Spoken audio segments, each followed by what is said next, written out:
Hello नमस्कार जय हिंद दोस्तों, मैं प्रशांत शुक्ला आप सभी का आपके अपने YouTube channel crazy GK trick पे स्वागत करता हूं।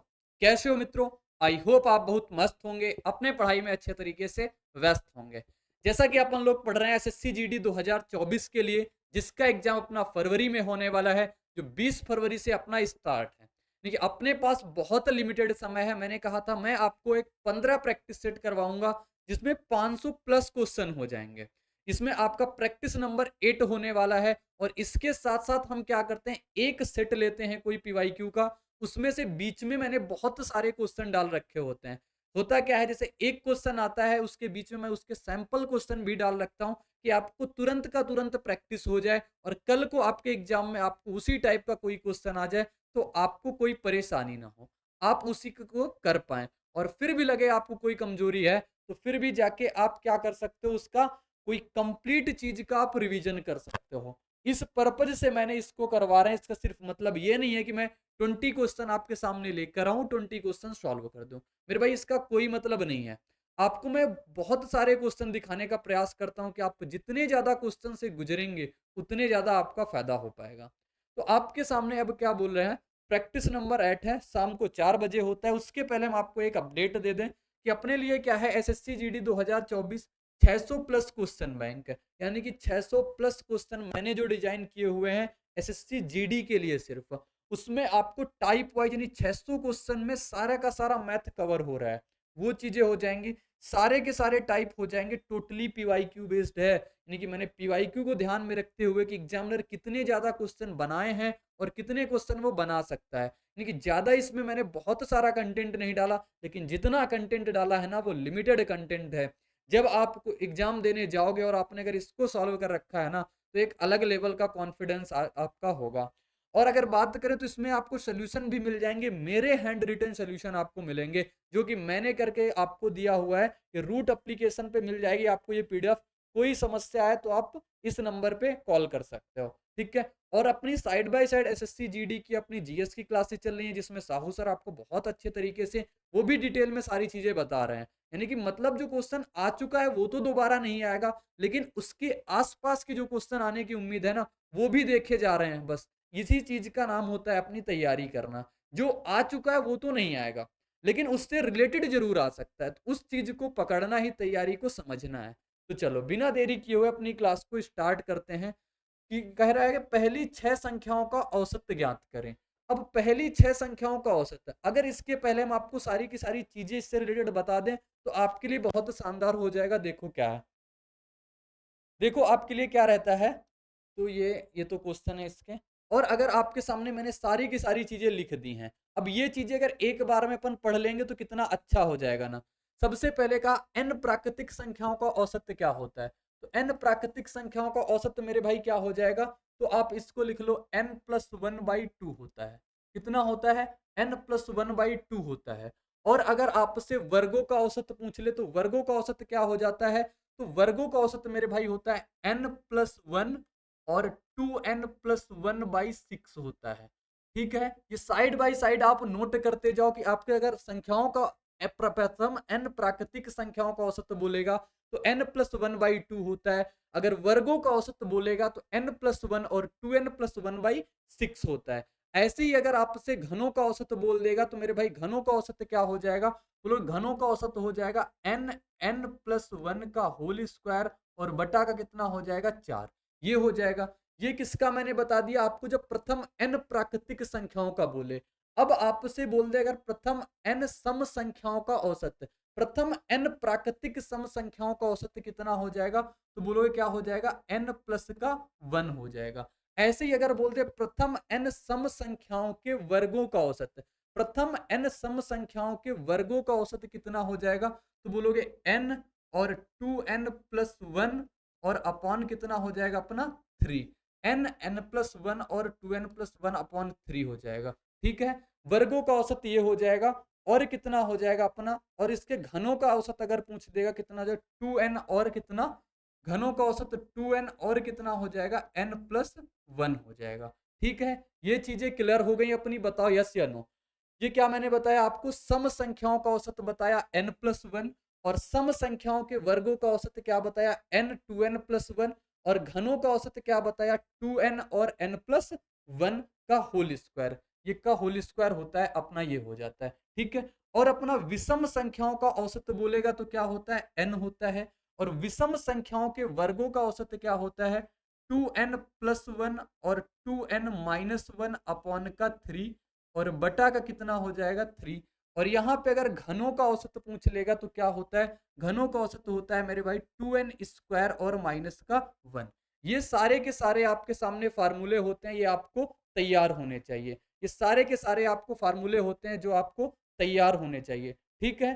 कोई दिक्कत नहीं, कोई परेशानी नहीं। देखो एक बार फिर से सब आपको याद करवाते हैं। लिखा हुआ है प्रथम n प्राकृतिक संख्याओं का औसत n+1/2, प्रथम n प्राकृतिक संख्याओं के वर्गों का औसत n+1 2n+1/6 और प्रथम n संख्याओं के घनों का औसत n+1 का होल स्क्वायर अपॉन 4।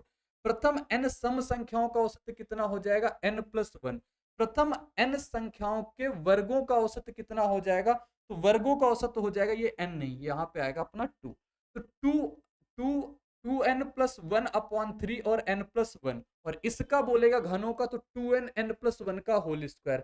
अगर इसका बोल देगा कितना आ जाएगा, अगर प्रथम n विषम संख्या का औसत तो n होता है और प्रथम n विषम संख्याओं के वर्गों का औसत 2n+1 और 2n-1/3 और प्रथम n विषम संख्याओं के घनों का औसत कितना होता है 2n² - 1 और गुणा का n, ठीक है। इतनी चीजें आप तैयार कर लेना, बिल्कुल आपके एग्जाम में पूछे जाने की बिल्कुल प्रबल संभावना है, ठीक है। अब मैं बोल रहा हूं इसके आप क्वेश्चन देखो, जो मैंने क्वेश्चन आपको छुड़वाए हुए हैं, आप इसको डायरेक्ट कैसे कर पाओगे। बोला है पहली 6 सम संख्याओं का औसत 6। अब सम संख्याओं का औसत क्या होता है, कहोगे n+1, तो 6 + 1 कितना हो जाएगा 7। आपको कोई दिमाग नहीं लगाना है, आपको डायरेक्ट आंसर पता चल जाएगा। आगे क्वेश्चन आपके सामने दिया हुआ है, प्रथम 15 पूर्ण संख्याओं का औसत क्या होगा। 15 पूर्ण संख्याएं, अब अपनी मेरे भाई पूर्ण संख्या क्या होती है, बोलोगे पूर्ण संख्या होती है 0 से स्टार्ट होता है और 1 से लेकर के जाएगा आपका कहां तक 15। 15 यानी 1 के पहले ही खत्म हो जाएगा 14, क्योंकि 0 को सम्मिलित कर लिया है। और जब आपके सामने n क्रमागत संख्या हो मेरे भाई, आपके सामने अगर n क्रमागत संख्या हो तो उनका अगर आपको एवरेज निकालना हो तो एवरेज क्या होता है, पहला नंबर और लास्ट का नंबर और बटा का 2, कितना आ जाएगा, तो 7 आ जाएगा। 7 इसका correct answer option number B में। बोला प्राकृतिक संख्याओं में पहली 15 विषम संख्याओं का औसत क्या है। विषम संख्याओं का औसत क्या होता है, बोलोगे n होता है। 15 विषम संख्याएं तो एवरेज भी कितना हो जाएगा 15। ये सारी की चीजें आपकी कहां की थी, इन्हीं फार्मूले में से थी। और कल को आपको अगर कोई फार्मूला इनमें से पूछ लेगा, डायरेक्टली कई बार फार्मूले पूछ लिए हैं, तो आप वो भी कर पाओगे। इसका स्क्रीनशॉट ले लेना और एग्जाम के पहले आप जरूर रिवाइज करना इसको, ठीक है। चलो आगे बढ़ते हैं, अगला क्वेश्चन आपको दिखाते हैं। लिखा हुआ मेरे भाई अगला क्वेश्चन, 30 आदमी 10 घंटे में 50 पेड़ काटते हैं। यदि 10 आदमी यह काम छोड़कर चले जाते हैं तो 15 घंटे में कितने पेड़ काटे जाएंगे। मेरे भाई बहुत आसानी से इसको आप कर सकते हो, कैसे देखो, आपने पढ़ा होगा M1D1T1 और बटे W1 बराबर M2D2T2 बटे M2D2T2 बटे W2। यानी कि पहले आदमी कितने दिन और कितने समय में कितना काम करेंगे, दूसरे आदमी दूसरे दिन और दूसरे समय में कितना काम करेंगे। इस कॉन्सेप्ट पे बेस होता है। पहले थे 30 आदमी, काम करते थे 10 घंटे और कितने दिन कितने पेड़ काटते थे, अपना 50 पेड़ काटते थे। पेड़ काटना एक काम हो गया। कह रहे 10 आदमी यह काम छोड़ दें, 30 आदमी थे, 10 आदमी ने काम छोड़ दिया, आदमी कितने बचे 20। अब तो वे 15 घंटे काम कर रहे हैं, कितने पेड़ काटेंगे, तो कहा x पेड़ काटेंगे। सॉल्व करेंगे, आंसर 0 से 0 चला जाएगा। 20 से कितनी बार में 0 से यहां से 0 काट देते हैं, फिर गड़बड़ हो जाएगी। 1 सेकंड रुक जाओ, मैंने कहा 0 से 0 काट दो। 15 दूना 30 से 15 दूना 30 से कट गया। x को इधर ले जाओ, x बराबर कितना आ जाएगा अपना 50। कैलकुलेशन भी आसान करानी होती है तो वो भी तरीके होते हैं। तो यहां से कितना आ जाएगा, कितने पेड़ काटे जाएंगे, तो 50 पेड़ काटे जाएंगे। 50 इसका करेक्ट आंसर हो जाएगा। नेक्स्ट क्वेश्चन देखो आप, इसी टाइप का आपको देंगे करने के लिए कि 20 आदमी एक काम को 30 दिनों में समाप्त कर सकते हैं। उन्होंने काम करना शुरू कर दिया, लेकिन 4 आदमियों ने 10 दिनों के बाद काम छोड़ दिया, तो कार्य कितने दिनों में पूरा हो जाएगा। देखो 20 आदमी थे, कितने आदमी थे, बोलोगे 20 आदमी थे और 20 आदमी एक काम को 30 दिनों में कर सकते हैं। टोटल काम इतने दिनों में पूरा हो जाएगा। लेकिन क्या होता है, उन्होंने काम करना शुरू तो किया, लेकिन 4 आदमियों ने 10 दिनों के बाद छोड़ दिया। 20 आदमी ने 10 दिन तक काम कर लिया। अब 4 आदमियों ने काम छोड़ दिया, 20 आदमी थे, 4 छोड़ गए, कितने बचे? 16। अब ये 16 आदमी कितने दिनों तक काम करेंगे? तो x दिनों तक कर देंगे। सॉल्व करेंगे, कितना होगा? 600। ये कितना? 200। 600 में से 200 चला जाएगा मेरा भाई, कितना बचेगा? 400 बचेगा। 400 बराबर कितना आ जाएगा? 16x। 16 से काटेंगे, 16 दूना 32, और कितना बचेगा? 8। तो x बराबर कितने दिन लगे उसे? 25 दिन और लगेंगे। तो कार्य कितने दिनों में समाप्त हुआ? 25 दिन काम यहां पे लगा है, यानी कि जो काम बचा था मेरे भाई वो 25 दिन लिया है, और बाकी 10 दिन पहले काम हो चुका था। 25 प्लस 10 कितना आ जाएगा अपना? 35 है। तो 25 में से आपको 10 जोड़ना होगा। कितने दिन में काम कंप्लीट हुआ? बोलोगे 35 दिन में काम कंप्लीट हो गया। नेक्स्ट क्वेश्चन देखो आपके सामने रहता है, इसी टाइप का है, तो ये आपके लिए रहता है होमवर्क में। ये इसको आप करोगे, होमवर्क में करोगे और बताओगे इसका आंसर। लिखा हुआ, यदि एक निश्चित धनराशि पर 2 वर्षों के लिए 10% वार्षिक की दर से वार्षिक चक्रवृद्धि आधार पर गणना किए जाने पर चक्रवृद्धि ब्याज और साधारण ब्याज के बीच अंतर। मेरे भाई फिर से आ गया, मैं फिर से आपको याद करा दूंगा। बात अगर 2 वर्ष की हो मेरे भाई, 2 वर्ष की बात हो, और आपसे अगर CI2 माइनस SI2 पूछ ले, चक्रवृद्धि ब्याज और साधारण ब्याज का अंतर पूछ ले, तो आप बस एक फार्मूला तैयार कर लेना, PR/100 का होल स्क्वायर, इतना तैयार कर लेना। और मेरे भाई जैसे ही बात 3 वर्ष की हो, बात किसकी हो? 3 वर्ष की, और तब आपसे चक्रवृद्धि ब्याज और साधारण ब्याज का अंतर पूछ ले, तो आपको इतना याद रखना है, इतना तो याद ही रखना है, प्लस एक नंबर इसके साथ में और जोड़ देना, 300 प्लस आर और बटा का 100। 300 प्लस आर और बटा का 100 आप और जोड़ देना। तो ये 2 साल का है, ये 3 साल का है। कंठस्थ कर लो, आपके एग्जाम में एक क्वेश्चन छपेगा, यानी कि 2 नंबर आपके पक्के हो जाएंगे अगर इनको तैयार कर लिया। 2 साल 3 साल के अलावा चौथे साल आपसे इतनी जल्दी नहीं पूछता। चौथा साल पूछ भी लेगा ना, तो अच्छे अच्छों से सॉल्व भी नहीं होगा इतनी जल्दी, तब आपको ट्री मेथड से करना होगा। मेरे भाई मेरा एक उद्देश्य है कि जहां से ज्यादा आते हैं वो आप रट लो, छाप लो और बिल्कुल तैयार कर लो। 2 वर्ष का, 3 वर्ष का मैंने आपको बता दिया। बोला 2 वर्ष के लिए है 10%, तो आपसे अंतर दिया है 464। अंतर कितना है? 464। प्रिंसिपल नहीं पता कितना है, रेट कितनी है अपनी? 10%। 10 का स्क्वायर करेंगे 100, और 100 का स्क्वायर करेंगे, कितने आ जाएंगे? 4 जीरो। 2 जीरो से 2 जीरो कट गए, यानी कि 4 6 4 के आगे 2 जीरो और आ जाएंगे। 4 6 4 के आगे मेरे भाई 2 जीरो आ जाएंगे, यानी कि 4 6 4 के आगे 2 जीरो, यानी 46,400 रुपए बिल्कुल करेक्ट आंसर। कोई दिक्कत नहीं हुई होगी।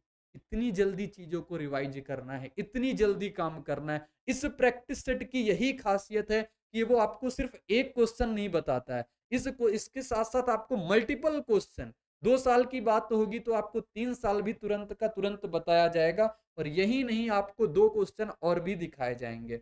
अब यहाँ पे बात कितने की हो गई? 3 वर्षों के लिए रेट कितनी है? 10% है। चक्रवृद्धि और साधारण ब्याज का अंतर पता है 279, बता दोगे ना? बोलोगे अंतर कितना है? 279। प्रिंसिपल कितना है? नहीं पता प्रिंसिपल कितना है। रेट कितना है? 10/100 का स्क्वायर, और 300 प्लस आर, यानी कि 300 और प्लस का 10, ये क्योंकि 3 साल की बात हो रही है मेरे भाई, और बटा का 100 कर देंगे। सॉल्व करेंगे, आंसर कितना आ जाएगा? बोलोगे ये कट जाएगा, जीरो से जीरो बटेगा कितना? 100। 310 बचेगा। 310 से कितनी बार में कट जाएगा? 310 से कट जाएगा ये 9 बार में।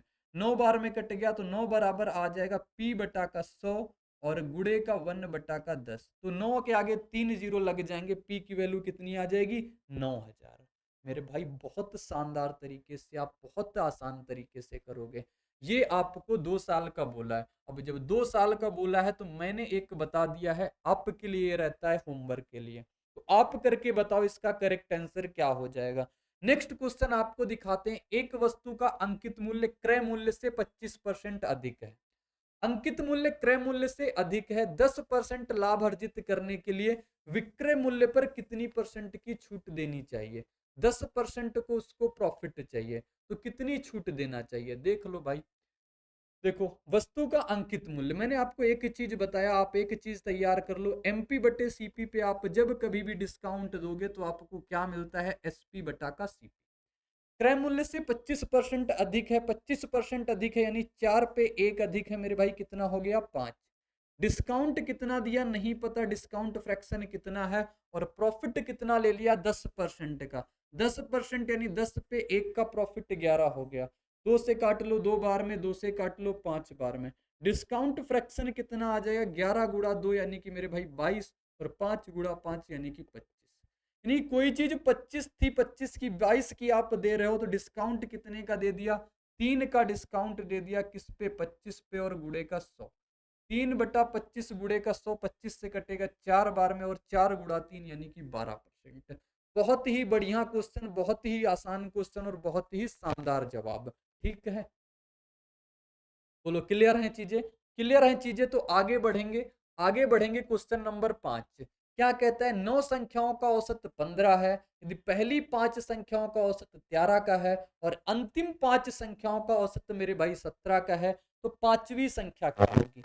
मैंने कहा ये ओवरलैप कॉन्सेप्ट है, सर्च करना यूट्यूब पे, overlap and non overlap concept bye Prashant sir. आपको एक छोटी वीडियो मिल जाएगी, आप कंप्लीट देख लेना, और आपको सारी चीजें क्लियर हो जाएंगी। फिर भी मैं यहाँ पे बताऊंगा, अगर 9 संख्याओं का औसत कितना है, 15 का है। 9 संख्याओं का औसत 15 का है, पहली 5 संख्याओं का औसत कितना है, 13, और अंतिम 5 संख्याओं का औसत कितना है अपना, 17 का।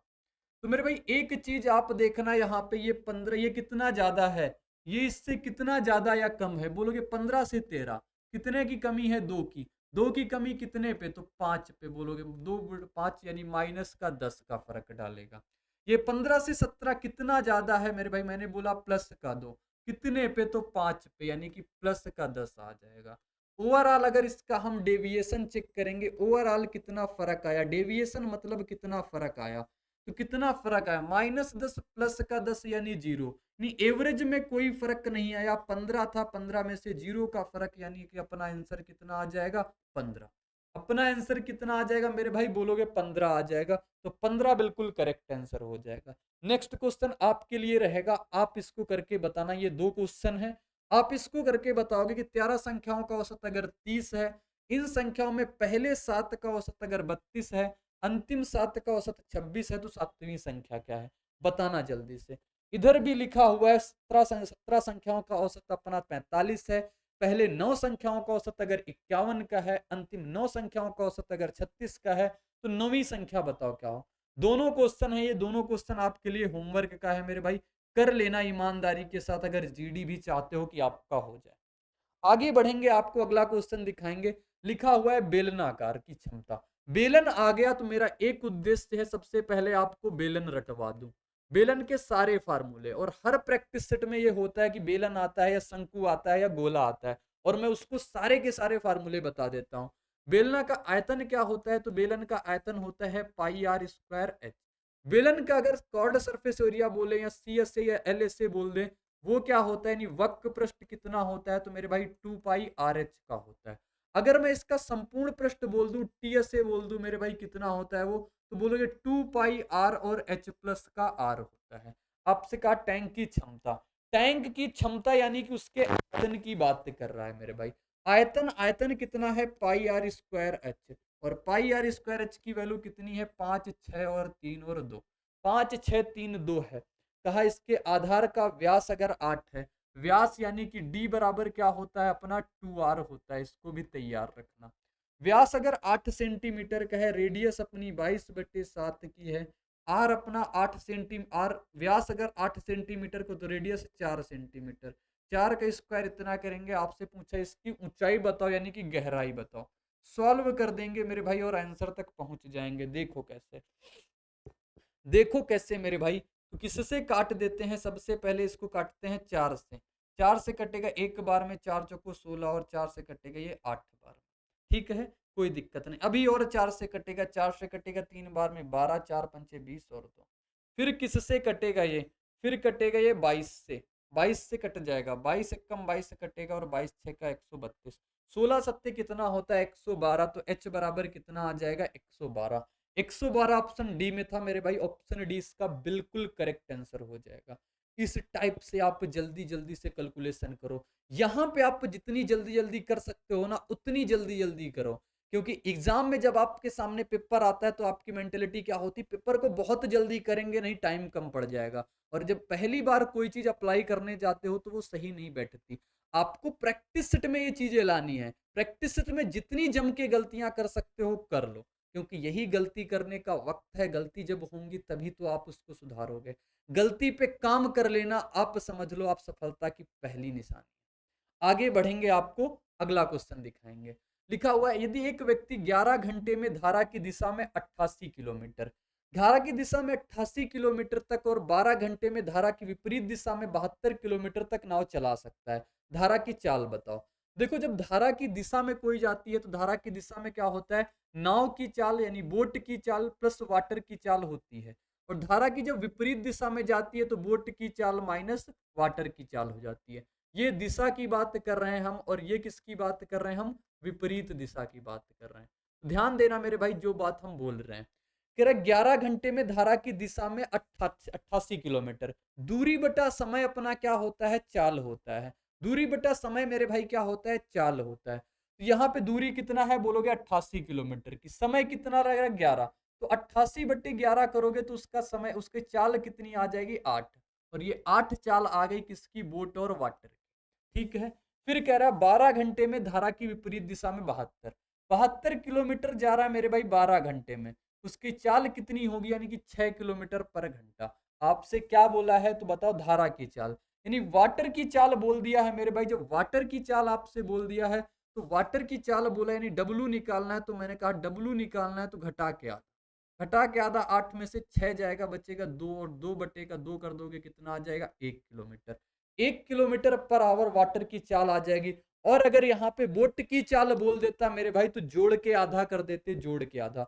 वाटर की चाल बोलेगा घटा के आधा, और अगर बोट की चाल बोल देगा तो जोड़ के आधा। ठीक है मेरे भाई, आगे बढ़ेंगे। एक क्वेश्चन आपके लिए छोड़ रहे हैं, नाउ एंड, नाउ और किसका, धारा का, तो आप करना इसका।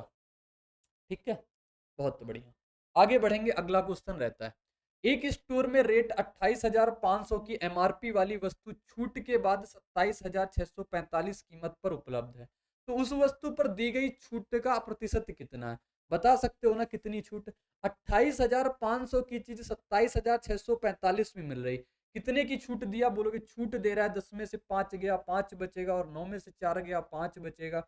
इधर कितना बचा, 14 में से 6 गया, कितना बचा अपना, 14 में से 6 गया अपना, 8 बच गया, और फिर 855 की छूट दे दी, कितने पे दे दी, 28,500 पे दे दी, और गुणा करा देंगे 100 पे। ये आ जाएगा अपना डिस्काउंट परसेंट, क्योंकि छूट परसेंट क्या होता है बोलोगे, छूट परसेंट होता है डिस्काउंट बटे एमआरपी, यानी एमपी और गुटे का 100।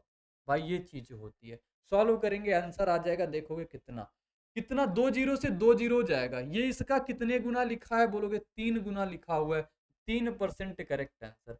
28 × 84 होता है, तो 84 × 85 3 गुना, 3% answer. Next question, next question कह रहा है, धनराशि रुपए पी उधार ली गई और 2 समान वार्षिक किस्तों में वापस की गई। किस्त आ गई आज के सेट का, यानी कि जब से अपने सेट चल रहे हैं पहली बार किस्त आया। प्रत्येक की धनराशि 35,280 है, किस्त की धनराशि, ब्याज की दर 5% वार्षिक है तथा ब्याज का संयोजन वार्षिक रूप से किया जा रहा है, तो आप धनराशि बताओ। मेरे भाई जब भी किस्त का क्वेश्चन आ जाए ना तो आपको किस हिसाब से करना है देखना। 5% की आप फ्रैक्शन लिख लो, कितनी होती है, 1/20, 1/20 होती है। एक साइड आप प्रिंसिपल लिख लो, दूसरे साइड आप इंस्टॉलमेंट लिख लो, यानी कि किस्त लिख लो। ठीक है, किस्त लिखोगे। पहले साल अगर पैसा कितने से कितना हो जाता है, 20 से 21 का हो जाता है, क्योंकि 20 पे 1 का ब्याज लग जाएगा, 21 देना पड़ेगा। लेकिन जैसे ही कहानी 2 साल में जाएगी तो क्या हो जाएगा, 20 के स्क्वायर से कितना हो जाएगा, 21 का स्क्वायर। 20 के स्क्वायर से कितना हो जाएगा मेरे भाई, 21 का स्क्वायर। और 20 का स्क्वायर और 21 का स्क्वायर क्या होता है मेरे भाई बोलोगे, 400 होता है इसका, और 441 होता है इसका। आपसे क्या कहा गया है कि 2 समान वार्षिक किस्त हैं मेरे भाई। कितनी किस्तें हैं, 2, और दोनों किस्तें कैसी हैं, तो बराबर बराबर की हैं मेरे भाई, दोनों किस्तें बराबर। एक किस्त तो आप कितने की दे रहे हो, तो बोलोगे एक किस्त हम 21 के दे रहे हैं, दूसरे किस्त 441। मैंने कहा ऐसा ना करो साहब, ऐसा ना करो, ऐसा ना करो भैया, क्योंकि 441 की किस्त होनी चाहिए, किस्तें बराबर होनी चाहिए, और किस्तें बराबर के लिए यहाँ पे 21 का गुणा, और किस्तें बराबर के लिए मेरे भाई 21 का गुणा। तो 21 गुणा 2 करोगे कितना आ जाएगा, 420। 21 गुणा 21 करोगे कितना आ जाएगा, 441। अब बोलोगे किस्तें बराबर, मैंने कहा ठीक है। टोटल प्रिंसिपल कितना लगा, बोलोगे 420 यहाँ, 400 यहाँ, यानी 0 2 4 4 8, 820 प्रिंसिपल लगा। कह रहा प्रत्येक किस्त 35,280 की है, यानी कि 441 की अगर एक किस्त है तो एक किस्त की वैल्यू कितनी है, 35,280। तो आप यहां से निकालोगे, बताओ इसके कितने गुना लिखा हुआ है, बोलोगे इसका ये सीधे सीधे 80 गुना लिखा हुआ है। कैसे, देखो मैं कैसे पहचाना कि 80 गुना है, लास्ट में एक है, यहाँ पे 8 है, 8 गुणा 1 कराओगे तभी 8 मिलेगा, यानी कि 80 मिल जाएगा। आपसे कहा पी बताओ, पी मेरे भाई बताना है 820 गुणा 80 करा दोगे, और 820 गुणा 80 कराओगे, 8 दूनी 16, लास्ट में 6, लास्ट में 6, एक ही option, option number C. Option C मेरे भाई बिल्कुल करेक्ट उत्तर हो जाएगा, जरा सी भी परेशानी नहीं होगी। बड़े बड़े क्वेश्चन में अगर आपको कैलकुलेशन आसान करनी है तो आप इसी तरीके से करा सकते हो। आपकी निगाहें इतनी अच्छी होनी चाहिए, इतनी बारीक होनी चाहिए कि सारी चीजों पे बातें चल पाए। और ये कब आपके पास आ पाएगा, जब आप बहुत ज्यादा प्रैक्टिस करोगे, बहुत ज्यादा आप नंबर ऑफ क्वेश्चन लगाओगे, आपकी चीजें डेवलप हो जाएंगी। 1 महीने का वक्त है, जम के प्रैक्टिस कर लो, दुनिया जहां के आप प्रीवियस ईयर सॉल्व कर लेना। आप समझ लो, आप कोई भी प्लेटफॉर्म उठाओ, किसी भी प्लेटफॉर्म का आप प्रैक्टिस लगाओ, और PYQ ही लगाना बस, और लास्ट टाइम करने की कोई जरूरत नहीं। आप जीएस का भी देना है तो PYQ देना, आप मैथ देना है PYQ देना, आप रीजनिंग सॉल्व करना है PYQ करना, और कुछ भी करना है आप PYQ से करना। ये 30 दिन आपके लिए बहुत इंपॉर्टेंट है, अगर आप इसमें भटक गए ना तो मंजिल से आप भटक सकते हो मेरे भाई। तो समझना इस बात को कि लास्ट टाइम आपको कुछ नहीं, जितना पढ़े हो उतना ही रिवाइज करना, या फिर जो आप PYQ सेट सॉल्व करना, वहां पे जो कमियां लगी उसको फिर से रिवाइज करना। देखना आप आपका जो फरवरी में एग्जाम है ना, आप फोड़ दोगे उसको। अगला क्वेश्चन हम दिखाएंगे आपको। अगला क्वेश्चन सेम रहता है, आपसे कहा दो बराबर किस्तें हैं, आप करके बताना इसका क्या आएगा। ठीक है, दो बराबर किस्तें हैं, 4,620 की राशि है, और उसको वार्षिक दर से चक्रवृद्धि होने वाली 10% रेट है। बता दोगे ना, बिल्कुल ठीक। एक मैं 3 वाला आपको बता दूंगा, जिसमें कि 3 बराबर किस्तें हैं। 3 बराबर किस्तें क्या करेंगे, यदि 25,220 की राशि 3 बराबर वार्षिक किस्तों में अदा करनी है। प्रत्येक किस्त की राशि बताओ मेरे भाई, यदि ब्याज वार्षिक रूप से संयोजित होता है, और ब्याज दर कितना है, 5%। मैंने अभी अभी आपको बताया 5% की फ्रैक्शन कितनी होती है, तो बोलोगे 1/20। मैंने कहा एक तरफ आप प्रिंसिपल लिख लो, आप दूसरी तरफ क्या लिख लो, एक तरफ प्रिंसिपल लिख लो, दूसरी तरफ आप इंस्टॉलमेंट लिख लो। 20 पे पहले साल बात करेंगे तो 20 पे एक ब्याज मिलेगा, कितना मिल जाएगा, 21 मिल जाएगा। दूसरे साल की अगर मेरे भाई मैं बात कर लूं, बोलोगे 20 का स्क्वायर यानी कि 400, 400 इधर, और 21 का स्क्वायर 441, बोलोगे बिल्कुल ठीक। अगर तीसरे साल की बात करें तो 20 का क्यूब कर देंगे, और 20 का क्यूब कितना होता है, 8,000। 21 का क्यूब मेरे भाई कितना होता है, 9261। ये 3 सालों तक कहानी हो गई। लेकिन आपसे क्या बोला है, 3 बराबर वार्षिक किस्त होनी चाहिए, जबकि अपने पास मेरे भाई किस्तें बराबर बराबर नहीं है। तो जब किस्तें बराबर बराबर नहीं है तो किस्तों को बराबर करना होगा, और किस्तों को बराबर करने के लिए यहाँ पे आपको 21 का गुणा कराना होगा, यहाँ पे आपको 441 का गुणा कराना पड़ेगा, और 441 का गुणा मेरे भाई अगर उधर कराया तो आपको इधर भी कराना पड़ेगा, 21 का गुणा आपने इधर कराया तो इधर भी कराना पड़ेगा। आपसे कहा राशि आपके पास 25,220 है, तो किस्त बताओ। राशि देखते हैं अपने पास कितनी है, बोलोगे यहां से देखेंगे कितना आ जाएगा, 2 1 कम 2, 4 दूनी 8 और 8, 8,820 यहां से है। यहां से कितना है, 8400 है, और नीचे से कितना है अपना 8,000, कितना आएगा, 0 2, 8 4 12 हो गया, और 8 3 24 1 25। ठीक है, तो अपने इसको सबको जोड़ दिया, तो मेरे भाई जोड़ने के बाद क्या आ गया, जोड़ने के बाद आ गया 25,220, और 25,220 यूनिट की वैल्यू मेरे भाई कितनी है, 25,220 गुणा कितने का हो रहा है, यानी 1 यूनिट बराबर 1 यूनिट, आपसे किस्त बोला है, किस्त आपके पास कितनी है, बोलोगे 9261 की। तो 9261 गुणा 1 कर दोगे तो कितने की किस्त आ जाएगी, 9261 की। और 9261 ऑप्शन नंबर बी में था। ऑप्शन बी इसका बिल्कुल करेक्ट उत्तर। ऑप्शन बी मेरे भाई बिल्कुल करेक्ट उत्तर हो जाएगा, कोई परेशानी नहीं। नेक्स्ट क्वेश्चन देखो आप, लिखा हुआ है 60 लीटर के मिश्रण में दूध और पानी का अनुपात 2:3 का है। दूध और पानी का अनुपात 1:2 बनाने के लिए कितनी मात्रा में पानी को मिलाया जाना चाहिए। दूध और पानी है मेरे भाई, बहुत इंपॉर्टेंट कंसेप्ट है, इसको जानना। मिल्क और वाटर है, कह रहा 2:3 के अनुपात में है, और फिर दूध और पानी का अनुपात 1:2 बनाने के लिए किसको मिलाना है, पानी को मिलाना है मेरे भाई। पानी को मिलाना है, यानी कि दूध क्या रहना चाहिए, सेम रहना चाहिए। दूध क्या होना चाहिए, समान होना चाहिए। तो दूध का अनुपात पहले 2:3 का है।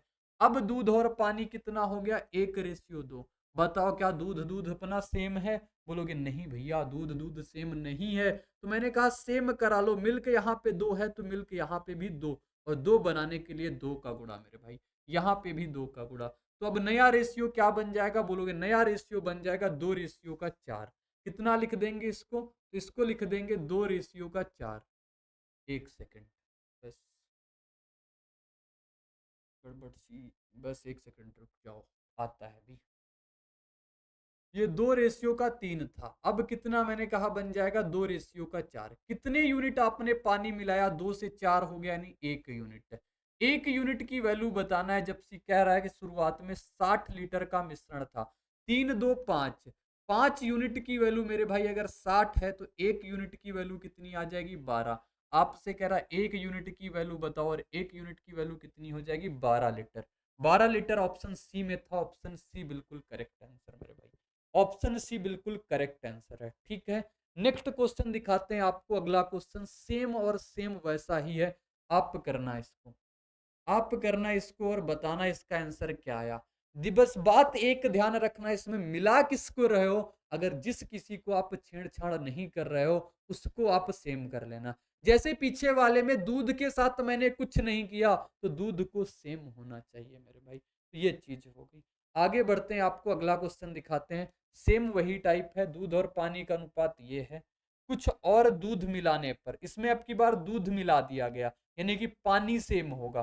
बात को समझना, लैंग्वेज को समझना। दूध मिलाया है तो पानी सेम, अब की बार पानी को सेम कर लेना। देखो पानी कितने यूनिट का, 3 यूनिट का। पानी को यहां भी कितना करना पड़ेगा आपको, 3 यूनिट का। 3 यूनिट वहां पे, 3 यूनिट यहां पे करोगे तो 7 में गुणा 3 का कराओगे 21। 17 की चीज 21 में हो गई, कितने यूनिट बढ़ गया, बोलोगे 4 यूनिट। 20 यूनिट की वैल्यू अगर 200 है तो 1 यूनिट की वैल्यू 10, 4 यूनिट की वैल्यू 40। इस टाइप से करोगे आंसर 20 आ जाएगा मेरे भाई। ठीक है, बस बात, मेरा मतलब ये नहीं कि मैंने कैसे कर दिया, बस बात आपको इतनी सी जाननी है यहां से कि आपको बस देखना है कि दूध मैंने मिलाया है तो पानी सेम होगा, बस खत्म। आगे बढ़ेंगे, आपको अगला क्वेश्चन दिखाएंगे। ठीक है, एक और शानदार क्वेश्चन है अपने पास। लिखा हुआ है आयत की लंबाई उसकी चौड़ाई की 3 गुना है। सबसे पहले क्वेश्चन पढ़ लिया, लंबाई और चौड़ाई बना ली। तेरा लंबाई जो है चौड़ाई की 3 गुना है। चौड़ाई अगर x की है तो लंबाई कितने की हो जाएगी, 3x की। बोलोगे बिल्कुल ठीक है। कह रहा यदि इसकी लंबाई में 7 सेंटीमीटर की कमी कर दी जाए, लंबाई में अगर आप 7 सेंटीमीटर की कमी करोगे मेरे भाई, तो कितने की कमी हो जाएगी, बोलोगे कितनी हो जाएगी, 3x - 7। फिर आपसे क्या कह रहा है, उसकी चौड़ाई में 7 सेंटीमीटर की वृद्धि की जाती है तो इसका क्षेत्रफल। 7 सेंटीमीटर की वृद्धि कर दोगे इसमें तो कितना हो जाएगा, x+7। एक बात बता दो आप, आयत का क्षेत्रफल क्या होता है। आयत का क्षेत्रफल क्या होता है, बोलोगे लंबाई गुणा का चौड़ाई होता है। लंबाई और गुणा का चौड़ाई होता है। अभी सब इसके भी फार्मूले लिखाता हूं। तो क्षेत्रफल कितना हो जाए, लंबाई गुणा का चौड़ाई। अब आगे आपसे क्या बोला है, कह रहा इसका क्षेत्रफल 21 सेंटीमीटर स्क्वायर बढ़ जाता है। 21 सेंटीमीटर स्क्वायर बढ़ जाता है। पहले जो क्षेत्रफल रहा होगा उसमें 21 सेंटीमीटर की वृद्धि हो जाएगी जब आप इसका निकालोगे। मेरे भाई कैसे बराबर करेंगे, पहले क्षेत्रफल कितना रहा होगा, बोलोगे 3x और गुणा x यानी 3x²। इसमें से कितने की बढ़ोतरी हो गई, तो इसमें बढ़ोतरी हो गई 21 की। ठीक है, बताओ। कह रहा है अगर आपने नया क्षेत्रफल निकाला है मेरे भाई, तो पुराने क्षेत्रफल में 21 सेंटीमीटर स्क्वायर की वृद्धि हो जाएगी, बढ़ जाएगा वो, तो 21 सेंटीमीटर बढ़ा दिया। गुणा कराओ, 3 एक्स गुणा एक्स करेंगे 3x स्क्वायर, माइनस 7 गुणा एक्स 7x, प्लस 3x गुणा 7 कितना हो जाएगा 21x, माइनस 7 और प्लस 7 कितना हो जाएगा माइनस का 49, बराबर कितना 3x स्क्वायर और प्लस का 21। देखोगे 3x स्क्वायर से 3x स्क्वायर निपट जाएगा, 7x 21x घट जाएगा, कितना बचेगा 14x, 49 और 21 जुड़ जाएगा 40 20 60 9 1 10 यानी कि 70। x की वैल्यू कितनी आ जाएगी 15 आ जाएगी 5, सॉरी 5, x की वैल्यू 5। तो आपसे क्या कहा है बताओ, पहले आयत की लंबाई, आयत की लंबाई कितनी आ जाएगी, लंबाई कितनी है 3x की है, 3 गुणा का 5 और 3 गुणा का 5 मेरे भाई कितना होता है 15, 3 गुणा का 5 मेरे भाई कितना होता है 15। नेक्स्ट क्वेश्चन देखेंगे, लिखा हुआ है 5 अंकों की एक संख्या है 32054, 11 से विभाज्य है, ठीक है। यदि अंकों को आरोही क्रम में पुनर्व्यवस्थित किया जाता है तो बनने वाली नई संख्या किससे विभाज्य होती, क्या किया जाता है इसको आरोही क्रम में, आरोही क्रम मतलब छोटे से लेकर के बड़े नंबर पे जा रहे हो, छोटे से स्टार्ट होके बड़े नंबर पे। एक टर्म याद रखना, एक होता है आरोही, एक होता है आरोही जिसे बोलते हो असेंडिंग ऑर्डर, और एक होता है अवरोही। बहुत कंफ्यूजन हो जाती है अगर एग्जाम में आता है। आरोही होता है जब आप छोटे से बड़े जाते हो, छोटे से बड़े, जैसे 0 1 2 3 4, छोटे से बड़े जाओगे। और जैसे ही अवरोही आएगा यानी बड़े से छोटे जाओगे, जैसे 100 99 98 ऐसा होता है, बड़े से छोटे जाओगे। समझ गए मेरी बात, तो मेरी बात को समझना यहाँ पे। तो यहाँ पे कह रहा है आरोही में लगाना है, आरोही में लगाना है, सबसे पहले 0 आएगा, फिर 2 आएगा, फिर 3 आएगा, फिर 4 आएगा और फिर 5 आएगा। अब बताओ ये नंबर किससे विभाज्य है। 3 की डिजिबिलिटी रूल क्या कहती है, 3 के विभाज्यता नियम क्या कहता है, वो लोग कहते हैं सभी संख्या का योग कटना चाहिए। 5 4 9 3 2 5 कटेगा क्या, बोलोगे नहीं कटेगा, 3 से नहीं हो सकता। 11 से कटेगा क्या, 5 में से 4 गया 1 बचा, 3 में से 2 गया 1 बचा, 11 से भी नहीं कटेगा।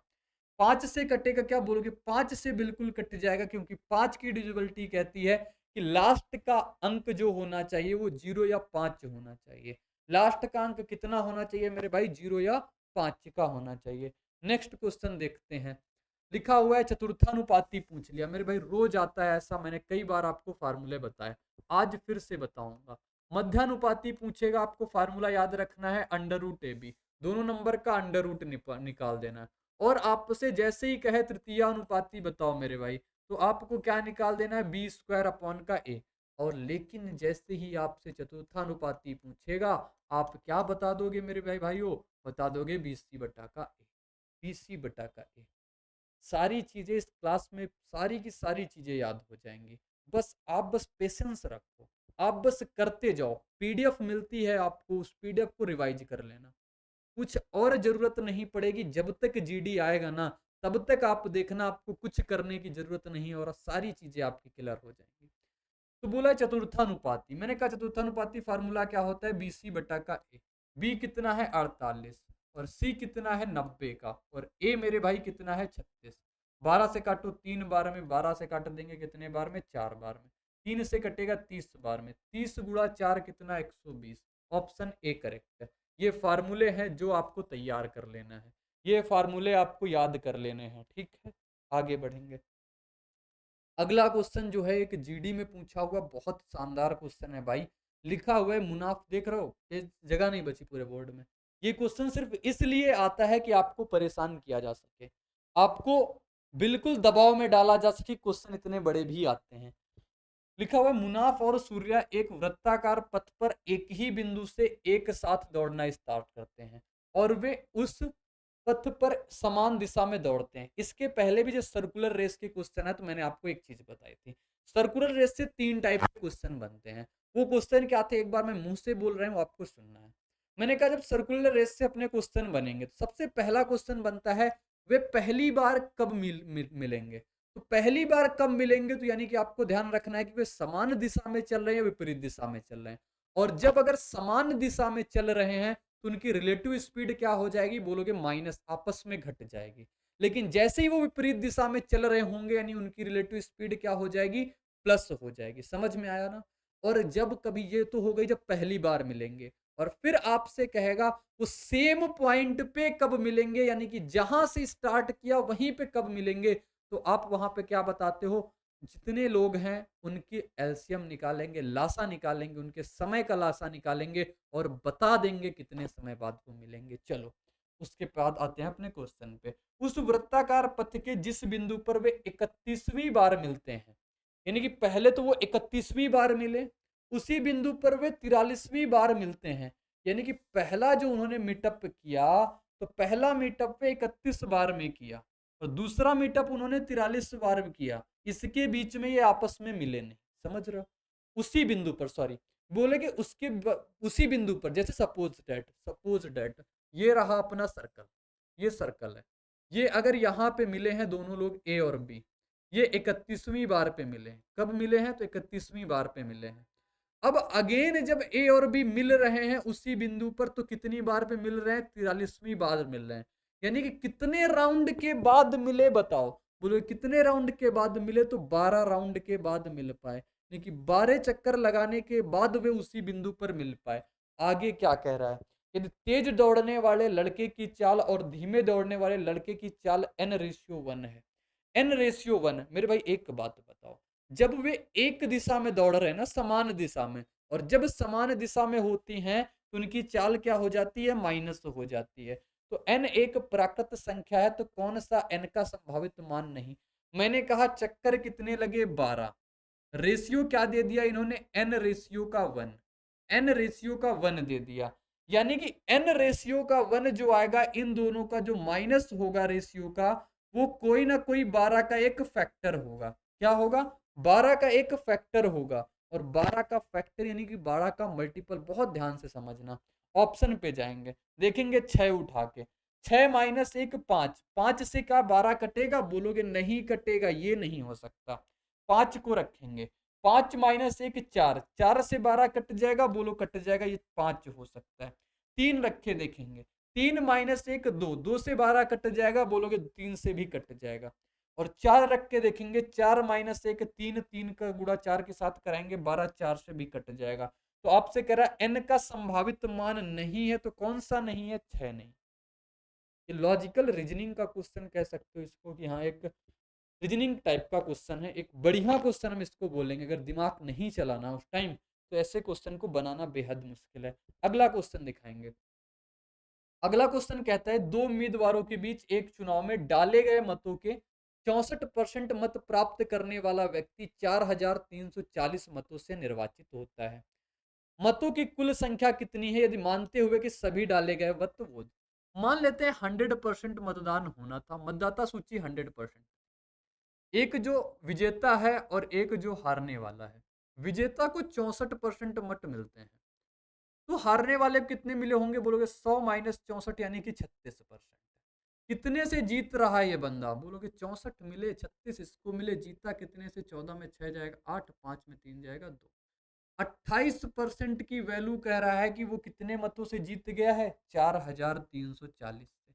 28% की वैल्यू मेरे भाई 4340 है, तो 100% की वैल्यू निकाल दोगे, कितनी आ जाएगी?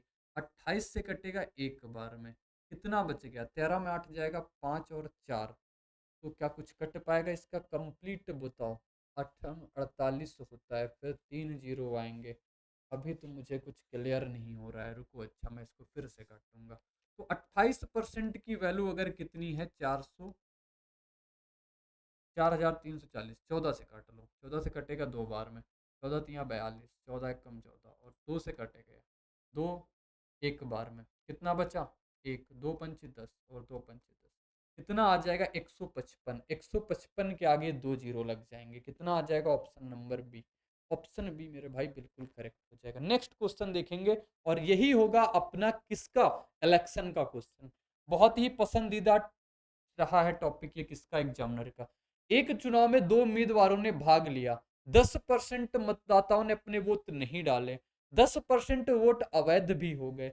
एक उम्मीदवार को कुल मतों का 60% मिला और उसने 3900 मतों से चुनाव जीत भी लिया। तो बताओ कितनी सूची थी? मैंने कहा भाई मतदाता सूची मान लेते हैं 100% की थी। कितने की? 100% की। इसमें से क्या हो गया, 10% ने वोट नहीं डाले। 10% ने वोट नहीं डाले, मैंने कहा हटा दो। 100 में से 10% हटा दोगे, कितने बचे? 90%। अब जो डाले गए वोट थे उसमें ही तो वैलिड और इनवैलिड होते हैं। तो डाले गए वोटों में से 10% इनवैलिड, तो 90 का आप 10% माइनस कर दो। 90 का 10% कितना हो जाएगा बोलोगे? 9। 9 माइनस हो जाएगा, कितना बचेगा? 81%। 90 का 10% आप निकालोगे, 9 आएगा। 9 कम हो गए यानी कि अवैध हो गए, 9 वोट अवैध हो गए, तो वैलिड वोट कितने बचे? 81। अब 81 में बटेंगे विनर और लूजर में। विनर और लूजर 81% में बट जाएंगे मेरे भाई, तो क्या आएगा देखो। बोला है कि जो जीतने वाला है उसको कुल मतों का 60%, ये लाइन है कुल मतों का। कुल मत कितने थे? 100%। 100% का 60%, 60 इसको मिल गए। टोटल वैलिड वोट 81 थे। 81 में 60 इसको मिल गए, तो 21 किसको मिले? 21 किसको मिले? कितने से जीत रहा है ये बोलो? 60 में से 21 जाएगा, 39 मतों से जीत रहा है। कह रहा 39 यूनिट से जीत रहा। वो कह रहा है 39 यूनिट बराबर है 3900 के। तो मेरे भाई एक यूनिट कितने के बराबर है बोलोगे? एक यूनिट 100 के बराबर है। तो 100 यूनिट कितने के बराबर हो जाएगी बोलोगे? 100 के आगे 2 जीरो और चिपका देंगे। तो 2 जीरो और चिपका देंगे, 10,000 करेक्ट आंसर हो जाएगा। बहुत ही अच्छा क्वेश्चन था। क्लियर हो गई चीजें? आगे बढ़ेंगे, आपको अगला क्वेश्चन दिखाएंगे। देखो अगला क्वेश्चन क्या कहता है आपसे। कह रहा है कपिल और प्रकाश मिलकर एक कार्य को 45 दिनों में कर सकते हैं, और प्रकाश और पीहू मिलकर इसे 60 दिनों में कर सकते हैं। कपिल और पीहू मिलकर इसे 60 दिनों में कर सकते हैं। कपिल, प्रकाश और पीहू मिलकर इसे कितने दिनों में करेंगे? देखो कपिल है और प्रकाश इसी काम को 30 दिनों में कर रहे हैं ना, 45 दिनों में, 45 दिनों में। फिर पीहू और प्रकाश कर रही है, पीहू है और प्रकाश है। पीहू प्रकाश 60 दिनों में कर रहे हैं। फिर कौन कर रहा है? फिर पीहू और प्रकाश, और पीहू और कपिल मिलकर के कितने दिनों में कर रहे हैं? ये कर रहे हैं अपना पीहू और कपिल कर रहे हैं 60 दिनों में। तो कुल काम कितना निकाल दोगे मेरे भाई? बोलो कुल काम इन तीनों का लासा होता है। इन तीनों का लासा यानी 45, 60 और 60 का लासा मेरे भाई कितना आ जाएगा? 180। अब 180 आ गया, यानी कि मतलब क्या है कि ये कितने यूनिट काम कर रहा होगा बोलोगे? 45 दिनों में 180 काम, तो एक दिन में 4 काम। ये 60 दिनों में 180 काम, तो एक दिन में 3 काम, ये भी 3 काम। तो अब देखेंगे सबको जोड़ेंगे तो 2 कपिल आ जाएंगे, 2 पीहू आ जाएंगे और 2 प्रकाश आ जाएंगे। ये सब मिलकर के कितना काम करेंगे? 4 3 7 और 3 10। अगर हम कहें एक कपिल और एक पीहू और एक प्रकाश काम करता, तो कितना करता एक दिन में बोलोगे? 10/2 यानी कि 5 काम करता। ठीक है, तो कह रही है अगर तीनों मिलकर के काम करें कितने दिनों में हो जाएगा? तीनों मिलकर के एक दिन में कितना काम करते हैं? 5 काम। कितना? 180। तो 5 के हिसाब से अगर 180 काम करेगा, कितने दिन में कर देगा बोलो? 180/5 यानी कि 36 दिन। 36 दिन किस में है? ऑप्शन डी में है मेरे भाई। तो ऑप्शन डी इसका बिल्कुल करेक्ट उत्तर हो जाएगा। ऑप्शन डी बिल्कुल करेक्ट उत्तर। कोई परेशानी, कोई समस्या नहीं। ये वक्त ही कुछ ऐसा है कि ठंडी का मजा कुछ अलग चल रहा है। फिर भी आपको पढ़ना है, क्योंकि सपने आपने देखे हैं भाई, सपने को पूरा भी आपको करना है। ठीक है, आगे बढ़ेंगे, आपको अगला क्वेश्चन दिखाएंगे। अगला क्वेश्चन सेम टाइप है, सेम क्वेश्चन है, आप करना। ठीक है, सेम टाइप का है, उसी का मान लो सैंपल क्वेश्चन है ये, और आप करना, इसका आंसर भी बताना। आप लोग आंसर नहीं बताते हो, समस्या ये है। देखो एक क्वेश्चन सबसे पहली शिफ्ट में जब इस टाइप का आया था तो मैंने आपको बहुत अच्छे से समझा दिया था, फिर भी यहाँ पे बताऊंगा। लिखा हुआ है 4/5, 8/15, 2/35 का महत्तम समापवर्तक कितना है? 4/5 और 8/15। ठीक है, जब फ्रैक्शन में चीजें हों और आपसे HCF पूछ ले, क्या पूछ ले? HCF। यानी कि आपका जो अंश होता है, अंश का आप HCF निकालोगे, और हर का आपको क्या निकालना होगा? एलसीएम निकालना होगा। और जब फ्रैक्शन में हो आपसे एलसीएम पूछ ले मेरे भाई, तो ऊपर का यानी अंश का आप एलसीएम निकालोगे, और नीचे यानी हर का आप एचसीएफ निकालोगे। ठीक है, यहाँ पे महत्तम समापवर्तक पूछ रहा है। महत्तम समापवर्तक पूछ रहा है, यानी ऊपर का आपको मासा निकालना पड़ेगा। 4, 8 और 2 का मासा कितना आ जाएगा बोलोगे? 2 आ जाएगा। और नीचे का लासा 5, 15, 35। 5, 15, 35 का लासा कितना हो जाएगा बोलोगे? 105। तो 2/105 करेक्ट आंसर हो जाएगा ऑप्शन नंबर सी। बात जरूरी ये नहीं, बात जरूरी ये है, इसको तैयार करना है, बात जरूरी आपके लिए ये है। अगर फ्रैक्शन का एचसीएफ पूछेगा और तो आपको ऊपर का यानी अंश का एचसीएफ निकालना है, हर का एलसीएम निकालना है। अगर लासा पूछ लेगा तो अंश का लासा निकालना है, हर का मासा निकालना। और कभी भी आपके सामने अगर ये डेसिमल में मेरे भाई लिखे मिले जाएं, डेसिमल में लिखे मिले जाएं, तो आप सबसे पहले कर लेना कि इनको फ्रैक्शन में बना लेना। फ्रैक्शन में बनाना यानी डेसिमल हटाओ और जीरो बढ़ाओ, दशमलव हटाओ और जीरो बढ़ाओ। अब ये बन गए अपने फ्रैक्शन में, अब आपके लिए आसानी हो जाएगी। ठीक है, आगे बढ़ेंगे, अगला क्वेश्चन दिखाएंगे। लिखा हुआ शशि एक पुराना रेफ्रिजरेटर 12,000 में खरीदती है और इसकी मरम्मत पर 1,000 रुपए खर्च कर देती है। 12,000 में खरीदा, 1,000 मरम्मत पे कर दिया, यानी पैसा कितना लग गया उसकी जेब से, बोलोगे 13,000। 13,000 लग गया, 15,000 में बेच दिया, यानी 13 यूनिट की चीज 15 यूनिट में बेच दी। कितने का प्रॉफिट हुआ? 2 का। 2 का प्रॉफिट 13 पे गुड़े 100, 200/13% करेक्ट आंसर। 200/13 किस में आ रहा? 13 13 169 नहीं मिलेगा। 4 तियां 12 5 नहीं मिल रहा, और 5 तियां 15 और 5 इसमें मिल रहा है, तो यही करेक्ट आंसर। खत्म। बिल्कुल आसान क्वेश्चन था। ठीक है, चलो अगला क्वेश्चन कह रहा 3 महीने में बच्चे का भार 3.2 केजी से बढ़कर 6 केजी हो गया, तो बच्चे के भार में प्रतिशत वृद्धि। प्रतिशत वृद्धि पूछा, कितने की वृद्धि हुई? बोलो 3.2 का था, 6 हो गया, यानी वृद्धि कितने की हो गई? 2.8 की हुई। 2.8 की वृद्धि कितने पे? 3.2 पे। 3.2 पे, और गुणा करा देंगे 100 से। बोलो कितने से कटेगा? सबसे पहले दशमलव से दशमलव, 4 से कटेगा 7 बार में, 4 से कटेगा 8 बार में।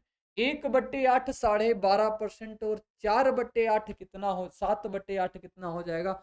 12 सत्ते 84, यानी कि 87.5%। ठीक है, 1/8 12.5% मेरे भाई, तो 7/8 कितना परसेंट? 87.5%। नेक्स्ट क्वेश्चन देखो, लिखा हुआ है सुमन 40 केजी गेहूं 12.5 रुपए की दर से और 30 किलो गेहूं 14 रुपए की दर से, और फिर बोला है खरीदती है, कुल मिलाकर उसे 5% का प्रॉफिट के लिए उसे किस दर से बेचना चाहिए? सबसे पहले वो 40 केजी खरीद रही है 12.5 के हिसाब से, फिर वो कितने केजी खरीद रही है? 30 केजी खरीद रही है, कितने के हिसाब से? 14 के हिसाब से। तो हम कह रहे हैं आप एवरेज मूल्य निकाल लो इसका कि उसने टोटल कितना एवरेज पैसा लगाया। बोलोगे एवरेज निकालना कितना आसान है अगर हम इसको वेटेड एवरेज से करें। 4 इसको कहा, 3 इसको किया, 12 गुणे 4 48, 4 गुणे 5 कितना हो जाएगा? 20, 48 तो कितना? 50। यानी कि 4 गुणे अगर 12.5 करेंगे तो 50, 14 गुणे 3 करेंगे मेरे भाई कितना आ जाएगा? 42। एवरेज निकालने के लिए कुल योग बटे कुल संख्या, 4 3 कितना हो जाएगा? 7। तो एवरेज कितना आ गया? बोलोगे 2 और 92/7 आ गया। इतना 1 केजी का मूल्य आ गया। आपसे कह रहा है बताओ उसको 5% प्रॉफिट चाहिए। 5% प्रॉफिट चाहिए, यानी कि 5% फ्रैक्शन होती है 1/20। 20 पे 1 का प्रॉफिट यानी 21/20 में निपटाना होगा। 7 से कटेगा 3 बार में, 2 से कटेगा ये कितनी बार में? 2 चौको 8, 2 छक्का 12, 6 त्रिका 18 और 13.8, यानी कि 13.8 ऑप्शन बी में था। बहुत आसानी से कर लो।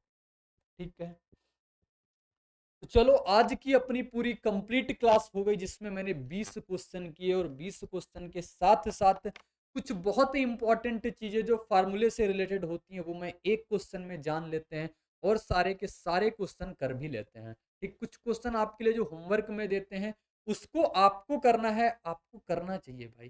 तैयारी कर रहे हो, अगर आप एक जेन्यून एस्पिरेंट हो, आप सही से पेपर देना चाह रहे हो, तो आपको ये चीजें करनी चाहिए प्रॉपर। ठीक, तो 8 सेट अपने कंप्लीट हो चुके हैं, मिलेंगे 9 नंबर के सेट में। तो आज की क्लास में इतना ही रहता है, मिलेंगे नेक्स्ट क्लास में। बाय बाय, धन्यवाद और